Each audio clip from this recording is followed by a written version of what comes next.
Hi everyone, welcome to the March 1st edition of the TimeformUS Pacecast. I'm David Aragona here with my usual co-host Craig Milkowski, and this week we're taking a look back at last weekend's racing from all over the country and even one place at a different area on the globe as we take a look back at some Derby prep from last week, the Rebel Stakes from Oaklawn Park. That was the only major Derby prep that took place. Also at Oaklawn, they ran the Grade 3 Honeybee and Oaks prep, which featured a pretty impressive performance from Secret Oath. We'll discuss that in a little bit greater depth as how it compares to some of the male runners out there, as her connections have thrown around some possibilities for her next career start. We'll also mention Latruska's return at Gulfstream Park and some other allowance races that caught the eye from that Florida venue. At Aqueduct, they ran the Stymie last Saturday. We'll talk about the winner of that race, Green Light Go, as well as a couple of allowance and maiden races that achieved some decent speed figures on that card. And then we'll finish things up by talking about some allowance and maiden races from the Fairgrounds in Santa Anita. But Craig, before we get into the U.S. action from this past week, we should just give a brief mention to what took place over in Saudi Arabia, the Saudi Cup. Personally, I don't feel like I have a whole lot to say about this race. I kind of just watched with very passing interest on Saturday. There was clearly a huge upset in the feature race, the Saudi Cup. For me, it did not feel like a premier international event, just given the results and how many horses didn't show up with their top efforts in the big race. Yeah, I don't know what to make of that race. I didn't watch any of the races on the card other than the big race. And I mean, I guess a couple of the American horses ran okay. Midnight Bourbon and the Bob Baffert horse, whose name I'm already forgetting. And I assume Country Grammar. I assume we'll have to analyze them when they show back up in the entries. But I was more thinking I'd worry about it then. I did look up the race on Timeform. The winner got a 125. So solid enough, but nothing special. Yeah, I don't know. I was tweeting about it very briefly on Saturday morning. It just, the whole affair just kind of doesn't sit well with me for reasons that we're not going to get into right now. Watching the result and the horse that won the race and kind of knowing the competition that he faced in the past, I don't know. It's kind of hard for me to view it as a legitimate race. Maybe I'm not as naive as I used to be, but I don't know. It felt like an event that I know there's a lot of money on the line, but it's confusing to me why a lot of U.S. connections want to support it. Hopefully, well, I would imagine moving forward, it's not a race that I think holds the international clout that maybe we thought it would when it first appeared on the scene. Nice to see some of the Japanese horses do well. I'm a big fan of Japanese racing and always great to see them kind of make their mark on the international stage. But I don't have a whole lot else to say about the races. No, we're pretty much on the same page about the event and where it's held. So we'll leave that for others to worry about. And I'm with you. I love the Japanese horses. I was kind of rooting for them. I guess it was kind of a weird track. There were some crazy no-shows in the race I watched with horses just spitting the bit after, 3 furlongs, it seemed like. So who knows what was going over there. And I just look forward to some of those horses running back here where they, I will have more interest. Well, let's get back to the United States action from this past weekend. And Greg, I think we got to start the conversation with that Grade 2 Rebel Stakes, $1 million prep, 50 qualifying points to the winner. And all of the Derby qualifying points were handed out in this race, somewhat surprisingly, with the Bob Baffert trained heavy favorite Newgrange finishing off the board. And it was just upsets all over the place, Craig, in the Superfecta as Un Ojo crossed the wire first at 75-1. Looked like Ethereal Road might have had the race won coming off the far turn and even into deep stretch, but Un Ojo just found that little bit of an extra gear in the final 16th to forge past him. Yeah, this was, I imagine for you as well, this was a pretty painful race for me as I had the 2, 3, 4 finishers in various combinations in the verticals and was kind of prematurely counting my money at about the 16th pole as the Un Ojo looked beat to me, but he found another gear and came home, got the job done on the inside. Isn't the biggest speed figure. He only got a 107, a couple 106s in behind, 3 of them actually. And I will be honest, this was not an easy speed figure to make, and I don't have a whole lot of confidence in it. It wouldn't surprise me if this race was actually a little bit faster. And the reason I say that, it obviously rained some just before this race and then really heavily after. But what really gives me pause is the race that was run just before it, the last route, the 9th race, which it was at a different distance, a mile, but it was just really, really slow. And it makes you wonder if something was happening with the track. But I couldn't justify bumping these horses up. So I'm going to stick with that figure. But for me, it's definitely going to have a little bit of an iffy question mark and one I'm going to watch because it almost seems too slow to believe for $1 million grade 2 race. I know it wasn't the strongest field coming in. And so that's kind of how I went in that direction with the 107. But I did just want to say there is some trepidation on my part there. Yeah, and I can see just from looking at the final time numbers in the other races during the day, because there were plenty of other mile and a 16th races on the card. I think there were 5 of them in total. But as you said, there was that rainy situation later in the day that might have changed the track for the Rebel. And I can see, you had this race just 1 point slower from a final time figure standpoint than the Honeybee. I think Beyer had the difference between the two races 8 points, with the Rebel getting a very, very low figure from him.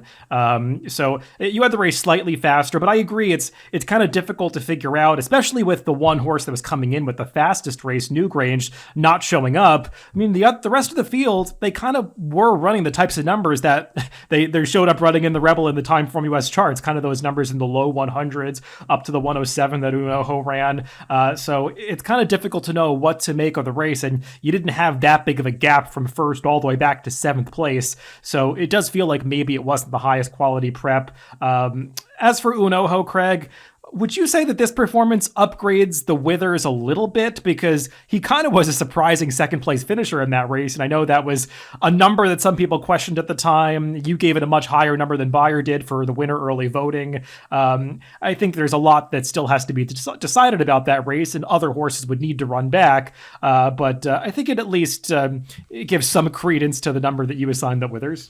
Yeah, it certainly doesn't hurt. And it was even an improvement of 10 points over that. So I would imagine on some other speed figures, it was a much bigger jump. He got a nice setup in the Withers with that crazy pace. I mean, actually, I don't know how good of a setup it was. It was a fast pace, but it was all early voting. It wasn't like it was contested.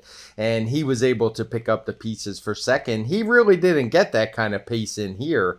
It was a race that was basically a moderate pace. The first quarter was a little bit quick, but once they settled in, it was just kind of a slow pace throughout, and the race was actually speeding up at the end. So weird race shape, but yeah, I thought he ran fine. And in a year like this, who knows? Nobody's really running any fast races. The one fast race we saw was from Messier, and that was probably on a speed bias track. And he's a horse who, as of now, won't be able to run in a race like the Kentucky Derby. So I just don't know what to make of this one. Yeah, I mean, we're getting to a point where I think we're starting to get a picture of who's going to be in the Kentucky Derby field, because Unoho, in winning this race and getting those 50 qualifying points, I think he's up to even more than that now with that runner-up finish in the Withers. He's in the Kentucky Derby. I mean, there's no question about it if his connections want to go. But it does remain to be seen who's going to be the top contender in this race and coming in off the fastest speed figures. You would imagine the horses from the Rebel will not be in that category. You'd think there'll be some faster preps in the coming weeks. But all of that does remain to be determined. Craig, just before we move on from this race, did you see any excuse for Newgrange? Because I sure didn't. He just didn't show up here. No, like, as I said, the pace wasn't much. He was chasing Kavad, but it shouldn't have been a problem. He actually got the very trip we were talking about on the show. He just had really nothing left. A couple of the others I did want to mention. Ethereal Road, I thought he ran fine. He was able to get out of the gate this time. He was wide all the way around. He was probably best in here. But I just think that it draws into question, what does that really mean in a race that comes back slow? It's kind of hard to say, but I would imagine we'd see him in the Arkansas Derby next. He ran just fine. And the other one I wanted to mention is Barber Road, because he's a horse who just keeps coming at the end. This time he didn't have the pace to run into, so I think he's got some talent as well. But again, I'm just not sure he's the real goods and the kind of horse we'd really be looking at as a potential Kentucky Derby threat. Yeah, I agree about all of that. Like you said, it was kind of a heartbreaking defeat if you backed Ethereal Road in this race at 15-1, a much higher price than I thought that we might get on him. And he did look like he was going to be a winner until the late stages. I would say that Ethereal Road probably did run the best race of anybody, just given the ground loss. And it was encouraging to see him show that improved tactical speed after he blew the start in his maiden victory and dropped so far out. It just displays that he does have more gears to him. I don't know if it was the distance that got to him late or if it's just that wide trip. He did run the best race of his life, so I don't want to knock him too much. But all of these horses are going to have to take another step forward in their subsequent starts, likely to come in the Arkansas Derby. Craig, let's talk about the other graded stakes from Oaklawn Park on Saturday. This one was the Kentucky Oaks Prep, the Grade 3 Honeybee, and Secret Oath. She's really cementing herself as the early favorite for that race because I don't know what other 3-year-old fillies are out there right now who's going to come out of the woodwork to run in some of the future preps, but boy, she has looked pretty dominant in Arkansas. Yeah, she has. I mean, there's absolutely no knocks on this run whatsoever. She got a 111 TimeformUS speed figure.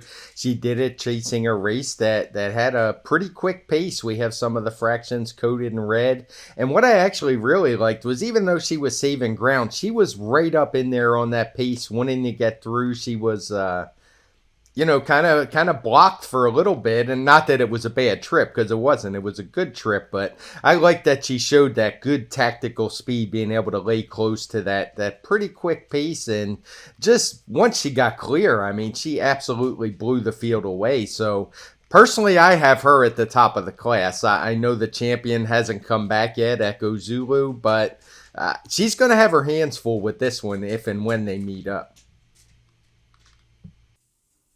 Yeah, when I was watching the race, I think I tweeted out right afterwards, she runs like a keg of dynamite. I mean, she's in the bridle. You could just tell that Luis Contreras has a handful of horse the entire way. She's just ready to explode at any moment. And she almost wanted to go sooner than he really wanted her to on the far turn because he was in that pocket with really nowhere to go. And he had to wait for that Asmussen horse to sort of fade along the inside before he was able to secure that rail path. And I mean, once she finds daylight, she just has an amazing turn of foot, the way she runs past her competition. And it's not like the horses that were second and third here in Ice Orchid and Ugiri are slouches. I mean, they have run some nice speed figures in the past, particularly in the case of Ugiri as a 2-year-old, and Secret Oath just ran away from her with ease. She's far and away the best progeny of Arrogate that we've seen in this country, and it seems like more distance is not going to be a problem for her, just the way that she's built and the way that she finishes off her races. Some might say that she's just an Oaklawn Park horse for course, given the way that she was not nearly up to this level of performance as a 2-year-old, but I'm more in the camp that 3-year-olds, when they get into the spring of their sophomore seasons, they are apt to take the kind of step forward that she has, and I'm not going to be at all surprised if she's able to transfer this kind of performance away from Oaklawn Park in the future. And like you said, we don't know where Echo Zulu is right now. The last I checked, she only had 3 workouts so far this year, so I don't think she's right on top of a race just yet. Maybe they'll get a prep in before the Kentucky Oaks, but it's not like Echo Zulu was running speed figures that were discernibly faster than Secret Oath last year, and Secret Oath already has kind of answered that stamina and distance question. So to me, she's the leader heading into the early goals, the early part of this Kentucky Oaks path in the season. Craig, before we move on from Oaklawn Park, one more race that we should discuss was a Friday allowance event run at the demanding distance of 1.5 miles. And Strong Tide, a horse that I think we had talked about 2 starts back when he won that 1 3/16 allowance race at Oaklawn Park, came back here and after one turf race in the interim made the switch back to dirt, and seems like the son of English Channel just might be slightly better on the dirt. Yeah, he sure seems to. He ran a very nice speed figure. I believe I have it as a 117. And yeah, hopefully they're going to keep him on the dirt because that seems to be what he likes. I mean, he is a versatile sort who seems to run his race, but he certainly didn't mind that distance at all of 1.5 miles. One we don't see that often, but they do run it a few times at Oaklawn. I think they're going to have another one of those races coming up on Arkansas Derby Day, if memory serves. The schedule has been juggled a bit, but yeah, he seems to have found his niche as a long distance dirt runner, something that we don't see a lot of in this country. Yeah, he's a horse that had done a lot of running on turf earlier in his career, and don't get me wrong, this horse has run pretty well on the turf. I think he even ran pretty well in his recent start on the turf when he just lost a race, I think at Sam Houston, finishing third in a mile-and-a-half event on that course. But he handles the dirt just fine, and I think that the tactical speed that he possesses is especially dangerous on the dirt. And you could see early in this race, he was just out for a stroll, had his ears pricked, was traveling very kindly, and this mile-and-a-half event for him just kind of turned into a sprint to the wire, and you can sort of see that in the pace figures as he really quickened up in the late stages. So I mean, there are some pretty lucrative dirt marathons out there, so I think it gives his connections a lot of options if they want to target those, as opposed to some turf races that probably are going to come up with tougher competition. Yeah, for sure, and that's why I say the dirt. He's fine on turf. It's just the kind of speed figures he runs are going to be more successful in better races on the dirt than if he tries to run those same type races on the turf against, as you said, better competition. Well, Craig, the horse with the most name recognition that competed this past weekend was obviously at Gulfstream Park on Saturday, fairly early in the day, the sixth race where they ran the Grade 3 Royal Delta, and Latruska, making her 6-year-old debut, was sent off as the heavy favorite, and not a whole lot of drama to this one. She broke on top, settled into that stride of hers, and this was just an easy walk in the park. Yeah, I don't have a whole lot to say about this one other than I'm really glad to see her come back in top form. That's kind of why I like watching the fillies and mares, because they tend to stick around. She ran a 117 TimeformUS speed figure, which I think is pretty irrelevant for this race. She could have won this race with basically any figure she wanted to run. I think it was that easy. She was geared down. So just good to see her back in top form. The rest of the field wasn't much, so it was basically a paid workout, but I didn't see anything that would lead me to believe she's not going to be the top of the division this year again. Yeah, I think it was a real sporting decision by her connections to bring her back for one more year, something that they really didn't have to do. Aside from winning the Breeders' Cup last year, she really accomplished everything that there was out there in her division.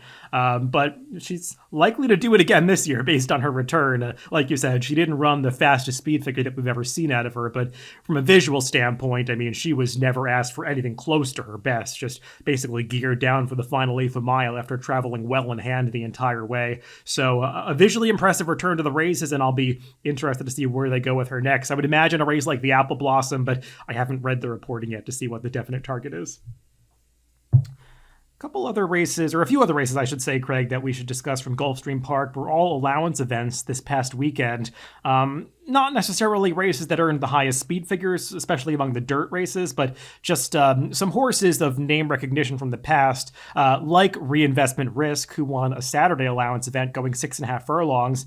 Kind of an interesting race that did not feature much early pace, but both Reinvestment Risk and the runner-up Milliken really sprinted through the stretch to run away from this field late. Yeah, this was a race we have with all the fractions in blue, and if there was a way to make them darker blue, I would do that. It was 88 at the first opening quarter mile, and they finished with a 116 figure, so they were absolutely flying home, and it's not like either one of these two were on the lead as well. They were actually running much slower early, so I really liked what I saw from Reinvestment Risk.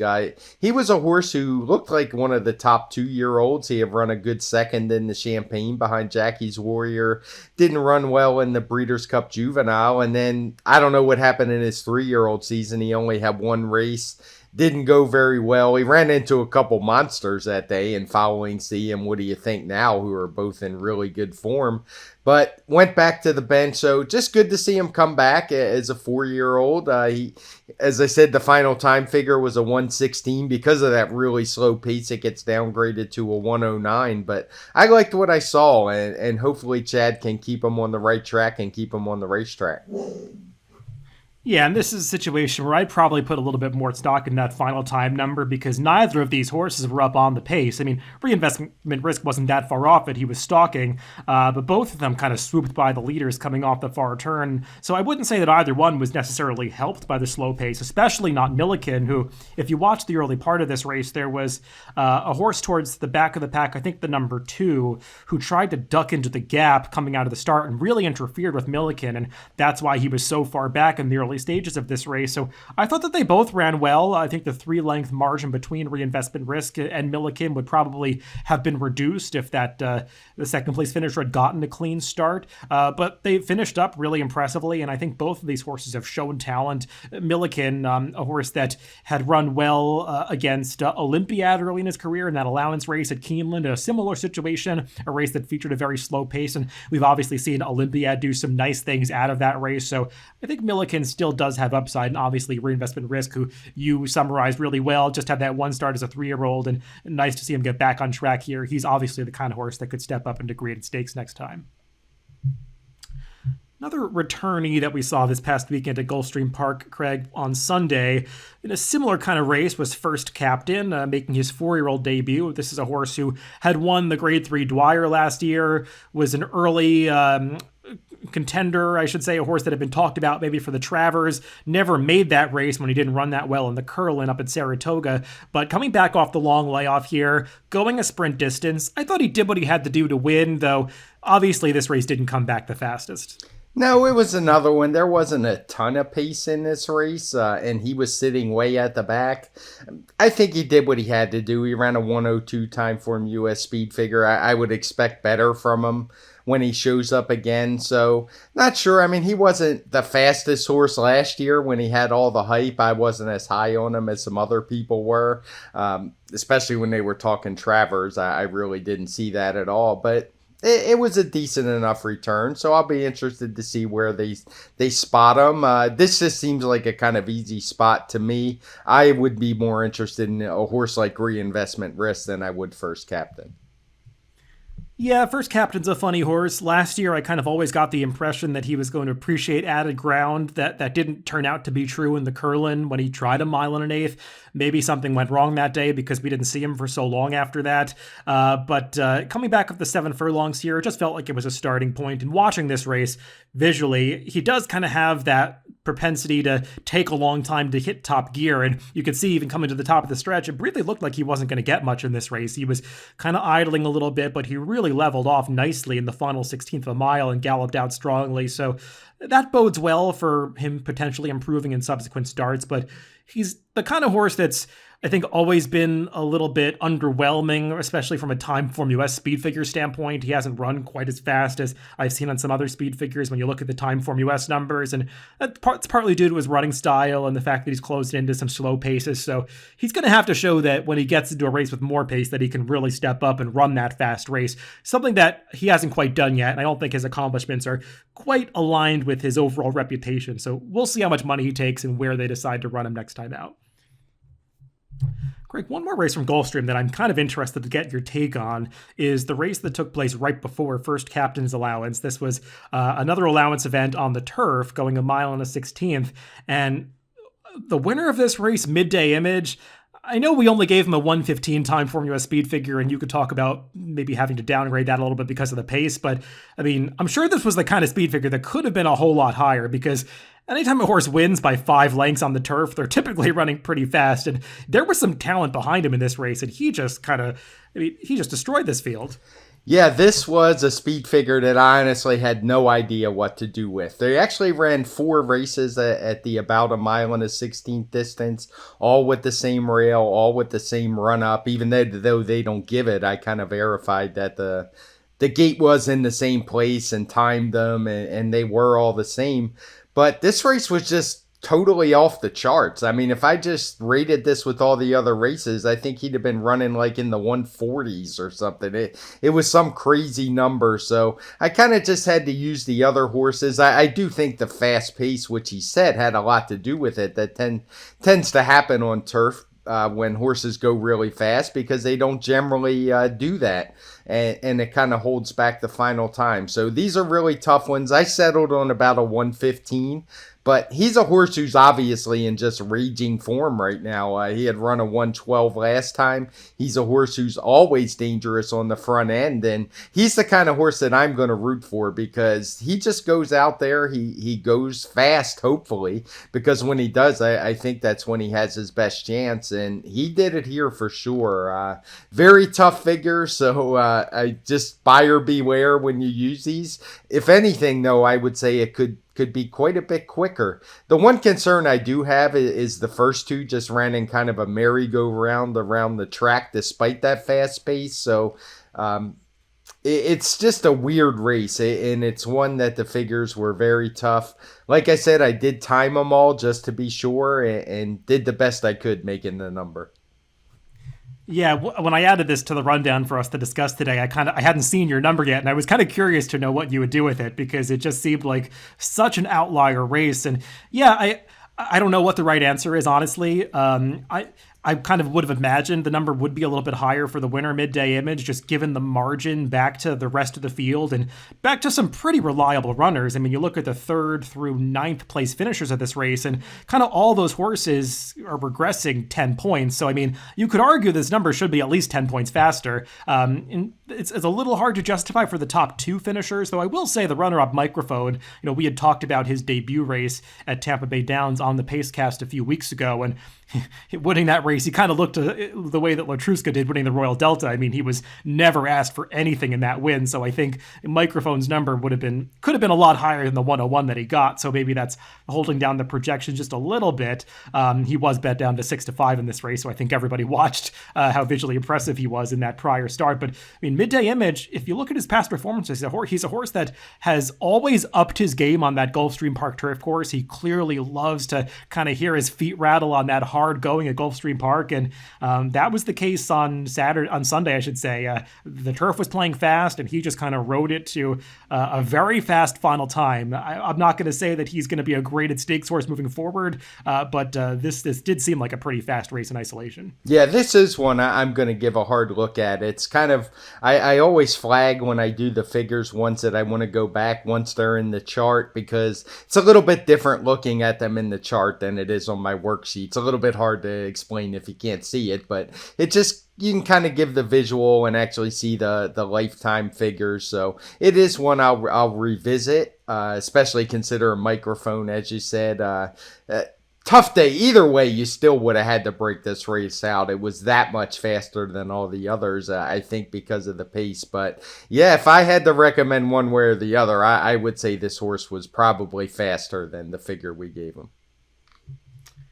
Move up to New York and talk about some races from Aqueduct this past weekend. The feature there on Saturday was the Stymie Stakes going a mile, and this one, Craig, was won by the favorite Green Light Go. Just nice to see this horse get back into top form. He obviously had been so talented as a 2-year-old, kind of gone the wrong way for a little while, first for Jimmy Jerkins, then for Jerry Hollendorfer, but back in the Jimmy Jerkins barn now as a 5-year-old, and just seems like he's been firing on all cylinders recently.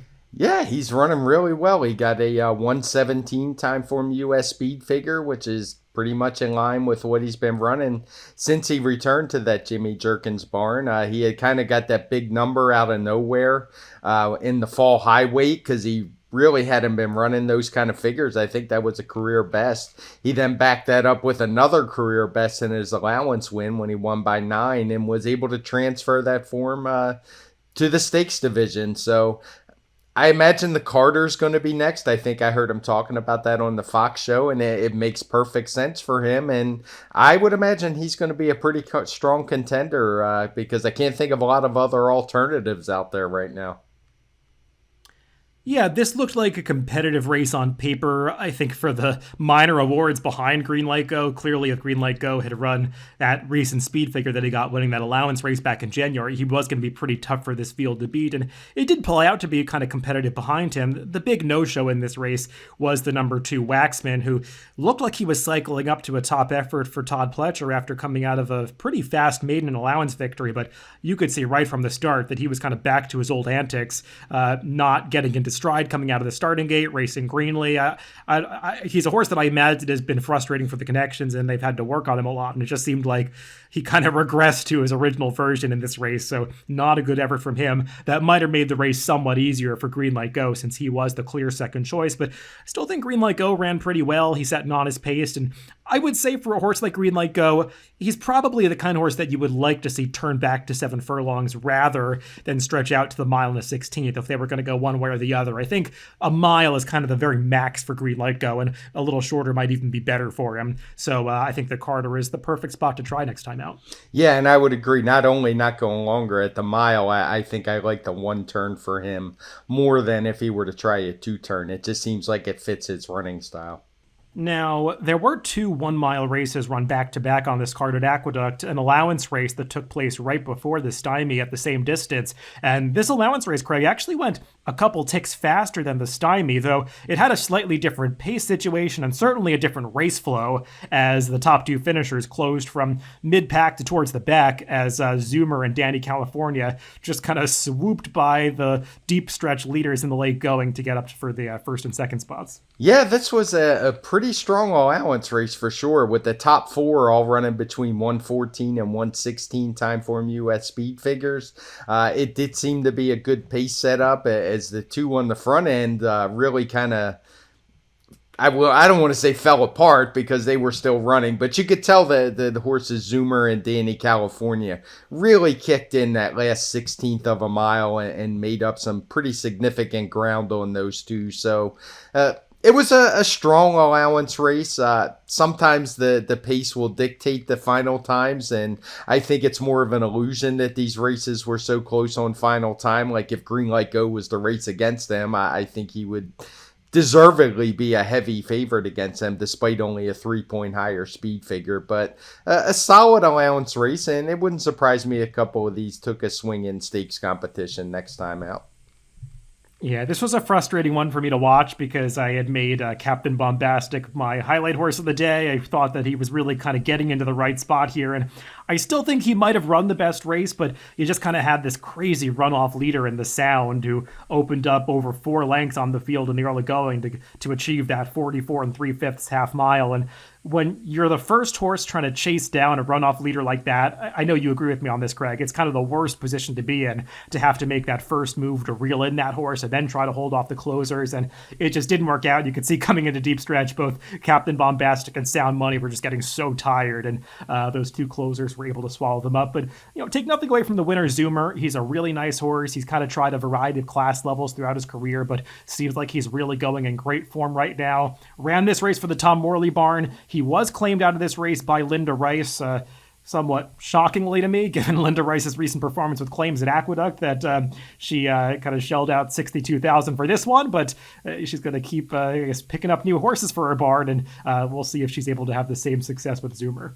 Yeah, that will be interesting to see. Who knows what's going on with her appeal? Maybe she's stocking up for when she has to move out. I don't know. Hard to say, but yeah, he's a horse who is definitely popular at the claim box. Tom Morley's had him a couple times, and a whole bunch of other trainers as well. So clearly he's a sound horse who loves the race.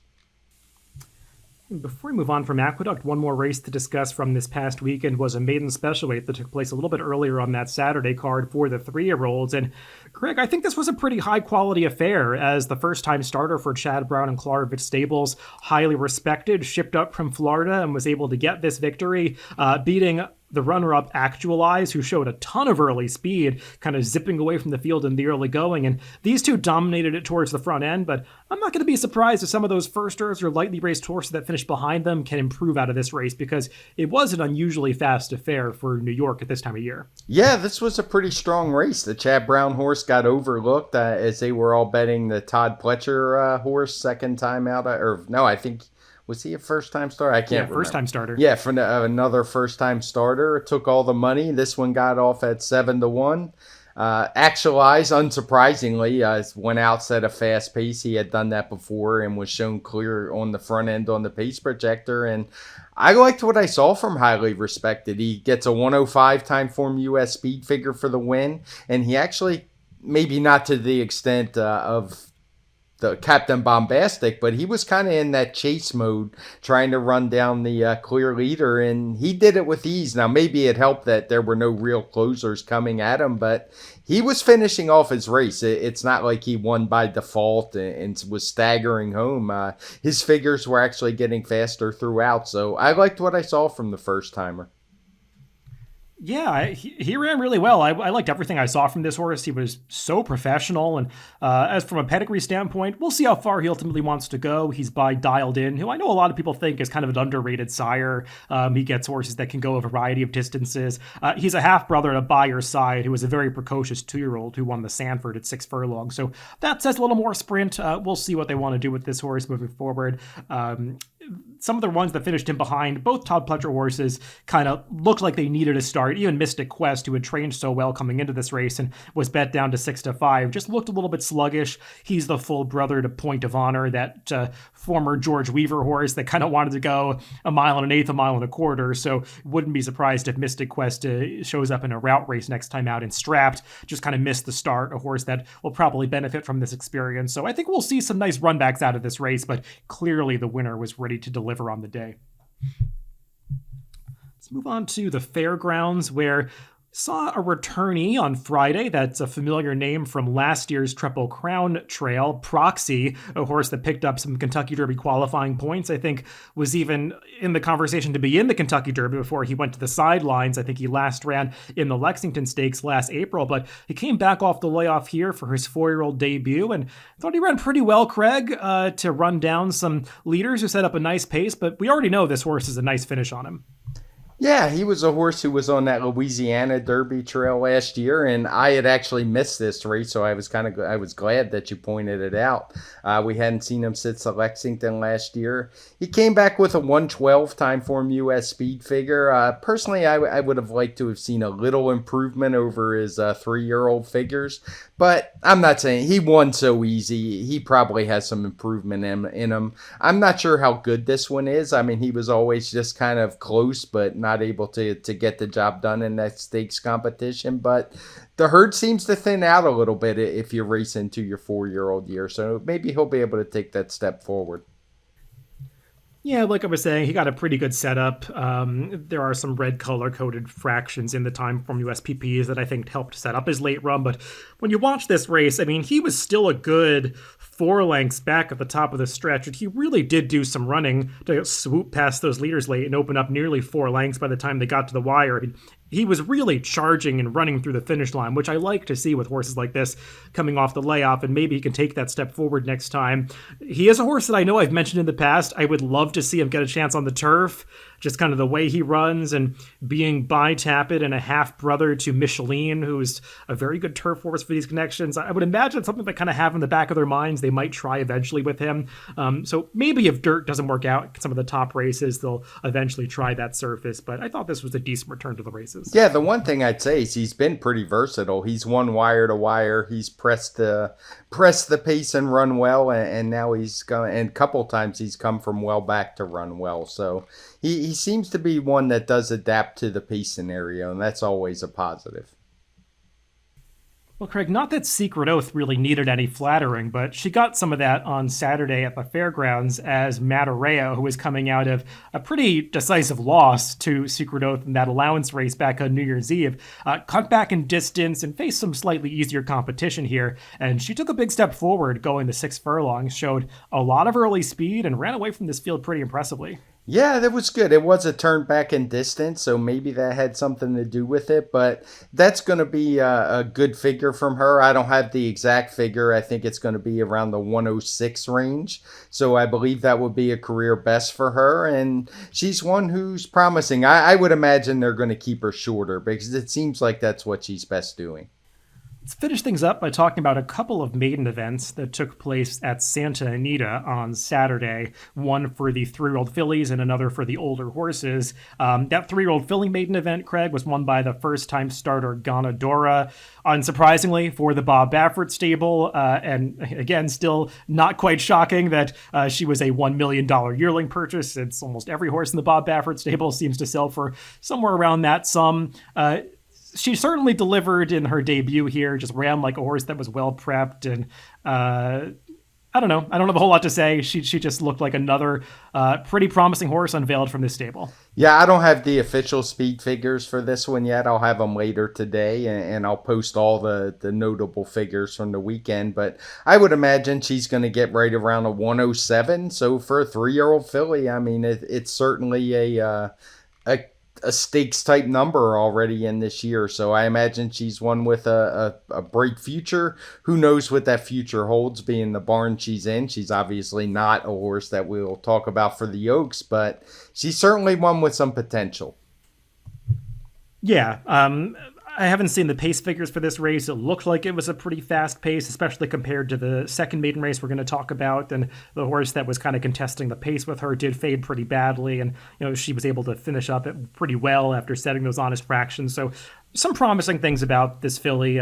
She's by, I think, Quality Road. The dam was a graded stakes place sort, so we'll see what kind of future she has. I'd imagine they'll stretch her out pretty soon off this effort, maybe in stakes company, and we'll learn more about her then. The other maiden race, Craig, that I wanted to mention was one that took place a bit later in the day for the older horses, and this one was won by Elector, and this is a horse that actually debuted earlier in the Santa Anita meet in that very fast race won by Shaz, with Hopkins being the second place finisher, just an unusually fast maiden special weight race. And Elector finished pretty far back in the pack, but I know he's a horse that some people liked the way he was working coming in there. Kind of got overshadowed by the ones that were a little bit better prepared for the debut, but he took a nice step forward in his second start to get a decisive victory here.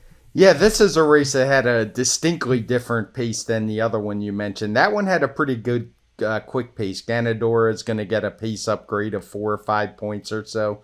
This one's going to be the opposite. Elector is going to get a figure of around 106, but his final time figure is going to be a 111 because the pace was really slow in this one. So I liked what I saw. He looked good visually. I liked how he did it. It's not like the pace was slow, but it's not like he was setting it. He was able to pass a couple horses doing so. So a promising horse. Hard to say is I think he's an older horse, right? He's a 4-year-old. So he's going to have to show some improvement, but it was only his second start, and he certainly improved between that first and second. Yeah, this is one where I'd, again, be a little bit more concerned with the final time number, just the way he finished off the race. He was setting or stalking and then setting that slow pace, so I wouldn't give him kind of an upgrade from a trip standpoint, certainly not. He got everything his own way towards the front end, but just watching this race, I really liked the way he finished it off. You didn't see too many horses coming home that fast at Santa Anita on Saturday, and he just kind of maintained his stride and action through the wire. He's got a really nice way of going, which is pretty typical of the progeny of Constitution. His dam, there's a little bit of sprint miler pedigree. The dam herself is a half-sister to So Many Ways, who won the Spinaway, so we'll see how far this one ultimately wants to go. But watching the race, I got the impression that he might be the kind of horse that can stretch out in distance, and when you see a horse break their maiden with this kind of pace flow, you do have some hope that they're going to be able to finish up going a mile or a mile and 16th. Yeah, a horse I'd give a look to out of here was actually a 3-year-old, and that was Set Sail. He ran third in here, but he was coming out for Dick Mandela, who doesn't really crank them first time out. So when he shows back up in a maiden race, he's one I would give a long look to, especially if it's a straight 3-year-old race. Yeah, that horse did take a lot of money to, I believe, get bet down to be the favorite in here over some of those older horses. So we'll see. He might have some potential in subsequent starts. As you said, a barn that often doesn't have them fully cranked for their career debuts. Well, Craig, that's all the racing to recap from last week. There is a lot to look forward to this upcoming weekend, as we're going to be having, I think, 3 Derby preps come at us. The Gotham at Aqueduct, the Fountain of Youth at Gulfstream Park, and at Santa Anita, the San Felipe Stakes. So we're, I believe, on the forecast later in the week going to talk about the Fountain of Youth and some of the other stakes races on that Gulfstream Park card. I know we haven't given a whole lot of love to Gulfstream recently on the forecast, but it does seem like they put together a pretty good all-stake sequence for Saturday. Yeah, I was looking forward to that one. It's one with no races on the synthetic track, which for me is a bonus. I know some people like it, but particularly in pick fives and such, it's something I'd rather not deal with. The turf timing has seemed to be a little bit better as of late, so we don't have as many races coming in without piece figures and things like that. So that's part of the reason we haven't been giving Gulfstream a lot of love. But it's a very good card Saturday, and I'm really looking forward to it. I've already given a look at some of the races, have some early opinions, and look forward to talking about them on Friday. We'll be putting that out a little bit later in the week. As what Craig said, that will become available on Friday morning. Remember, you can always listen to all of these podcasts on DRF.com, Apple Podcasts, Spotify, and YouTube. Wherever you get your podcast, just make sure to subscribe to the Daily Racing Form channel. Thanks for tuning in this week, and make sure to catch that preview of the Fountain of Youth card on Saturday on our TimeformUS forecast coming up this Friday.